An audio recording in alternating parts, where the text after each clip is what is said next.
Қайырлы күн Атырау, сіздермен АДМ. Өткен апта атыраулық дәрігерлер үшін жаңа білім, жаңа серпін, жаңа тәжірибеге толы болды. Атырауда неонатология, балалар медицинасы және жоғары технологиялық медициналық көмек бағыттарында бірқатар маңызды жұмыстар атқарылуда.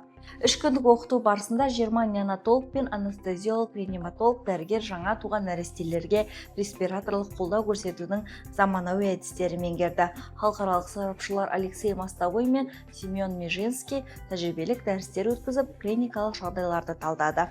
Ал Атырау облыстық балалар ауруханасында алғаш рет кохлеарлық импланттау бойынша халықаралық мастер-класс ұйымдастырылды. Батыс Қазақстан өңірінде алғаш рет қолға алынған бұл жоба есту қабілеті ауыр бұзылған балаларға жоғары технологиялық медициналық көмекті өз өңірінде алуға мүмкіндік береді. Мастер-класс барысында мамандар диагностика мен хирургиялық емдеудің заманауи тәсілдерін меңгеріп, көрсетілімдік операцияларға қатысты. Мектеп медицинасына да жаңа серпін берілуде. Атырауда балалардың денсаулығын нығайту және мектептердегі медициналық көмектің сапасын арттыру мәселелері талқыланды. Жиынға 70-ге жуық маман қатысып, профилактикалық тексерулер, медициналық кабинеттерді жаңғырту, цифрлық технологияларды енгізу және оқушылар арасындағы салауатты өмір салтын қалыптастыру мәселелерін қарастырды.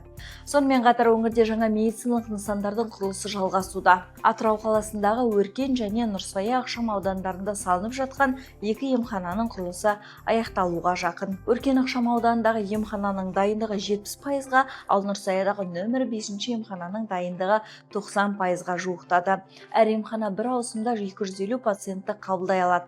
Мұнда зертхана, күндізгі стационар, оңалту және профилактика бөлмелерімен қатар компьютерлік томография, сәулелі диагностика кабинеттері қарастырылған.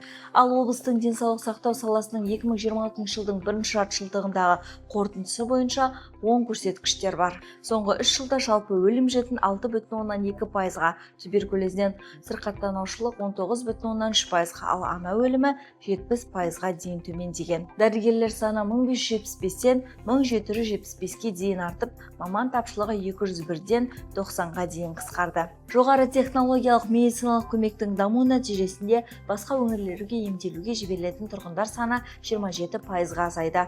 Бұл медицина саласындағы өзгерістердің нақты нәтижесі. Атырауда денсаулық сақтау жүйесі жаңарып, медициналық көмектің сапасы қолжетімділігімен арттыруға бағытталған жұмыстар жалғасуда. Бұл өткен аптаның басты жаңалықтары. Келесі кездескенше қош сау болыңыздар.